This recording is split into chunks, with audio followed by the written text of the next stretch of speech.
Felder. And you guys set me up for this every show because you know I get hot about it and it pisses me off. I'm ready to hear it. I'm ready to listen. Man, you're at 3 wins right now. Yeah. You're gonna play a 1-9 UMass team this weekend. You're a 33.5 point favorite. Hmm. And the aroma is, yeah, I think we're gonna win. I think so. I hope so. I mean, it's a 6-game losing streak. That's incredibly bad. Incredibly bad. So it's like, how do I have confidence that we're gonna win any game when we haven't won in 2 months, you know?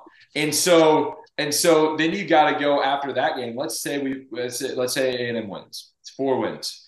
Then they got to go into the teeth of a really really talented LSU team. Hmm. And the way that A&M's been playing, I just don't have any confidence that that game's even going to be competitive.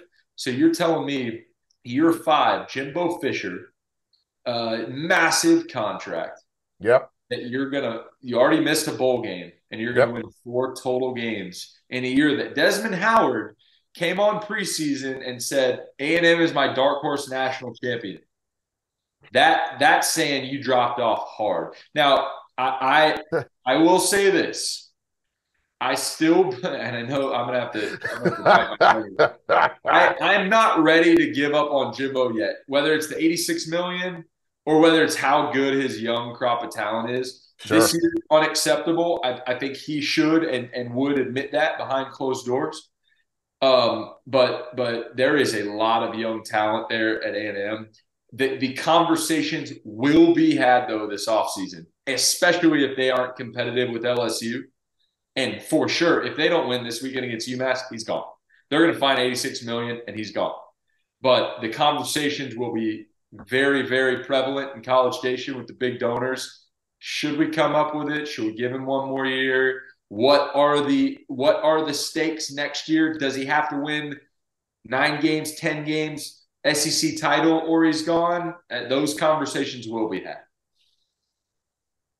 I remember preseason, it was always about next year. They always said, hey, 2023 is A&M's year. This was no one expected it to be this bad. And Right. my concern is, the message gets stale, especially, as a head coach that's pressing for success, but the success isn't there and the results aren't there. At some point, you sit there and you look at your leader, whether this is right or wrong, it's just the reality. You say, I don't want to play for this guy. I don't want to hear it anymore. It's what you're telling us to do clearly isn't working. And I've seen it where like the locker room can just say, you know what? Done. Don't want to hear it. And that's my fear for A&M, where the promises have been made, the results haven't been given or delivered. And understanding next year is supposed to be the year, the talent is supposed to set up to make a real run next year. What do you do? Can he sell for one more year, not just to the athletic department and the boosters, but to his own locker room and his own staff? Because this year really wasn't good enough. Go ahead, Can I say Trevor. this too? I think this needs to be said, and this by no means is trying to demean young people who are going out there and playing hard, but we put a lot of pressure on the coaching staff, and it is their job to win games, and they Sure. get paid the big bucks. Yep. But I truly believe that the gentlemen in that Texas A&M locker room that put on the maroon and white every week and go out and to battle and actually are in between the lines are capable of playing a lot better than they have. Yeah.